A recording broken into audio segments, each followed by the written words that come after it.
Hello class 3 विषय हिंदी पाठ 13 मिर्च का मज़ा।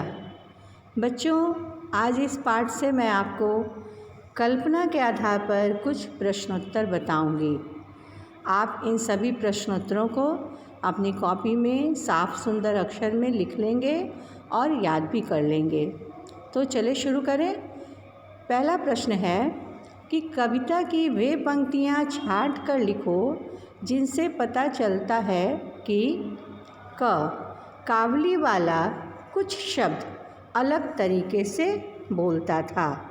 तो इसका उत्तर है 2 तोल छीमियाँ फ़कत 4 आने की। कुजड़िन से बोला बेचारा ज्यों त्यों कुछ समझा कर। काबुली वाला कंजूस था। काबुली वाला कंजूस था। जा तू अपनी राह सिपाही, मैं खाता हूँ पैसा। मिर्च बहुत तीखी थी। मुँह सारा जल उठा और आँखों में जल भर आया।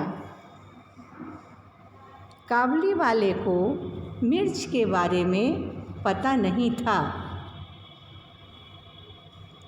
लाल लाल पतली छीमी हो चीज़ अगर खाने की। काबुली वाले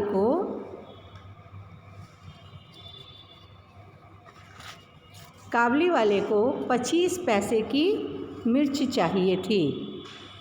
तो हमको 2 तोल छीमियाँ फ़कत 4 आने की।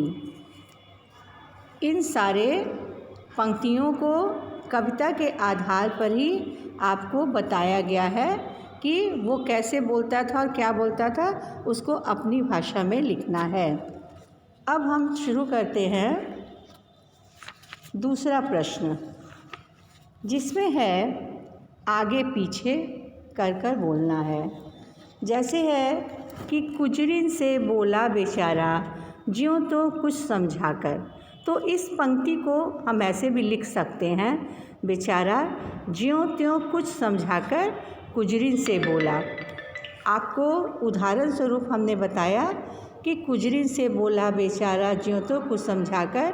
तो इस पंक्तियों को हम ऐसे भी लिख सकते हैं कि बेचारा ज्यों त्यों कुछ समझाकर कुजरिन से बोला। अब आ रहा है हमको 2 तोल छीमियाँ फ़कत 4 आने की। तो हम इसको इस प्रकार से भी लिख सकते हैं, हमको फ़कत 4 आने की तोल 2 छीमियाँ।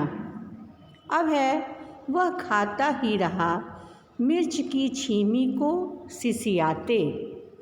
तो इसे हम इस तरह लिखेंगे, वह मिर्च की छीमी को सिसियाते खाता ही रहा। है जा तू अपनी राह सिपाही, मैं खाता हूँ पैसा। तू अपनी राह जा सिपाही, मैं पैसा खाता हूँ। एक काबुली वाले की कहते हैं लोग कहानी। तो हम इसे इस प्रकार से भी लिख सकते हैं, लोग एक काबुली वाले की कहानी कहते हैं। तो हमने इस तरह से पंक्तियों को बदल कर लिखा। आप इसे देख रहे हैं, अच्छी तरह से समझ लेंगे और साफ साफ लिखेंगे। अगले वीडियो में मैं आपसे फिर मिलूँगी। तब तक के लिए धन्यवाद।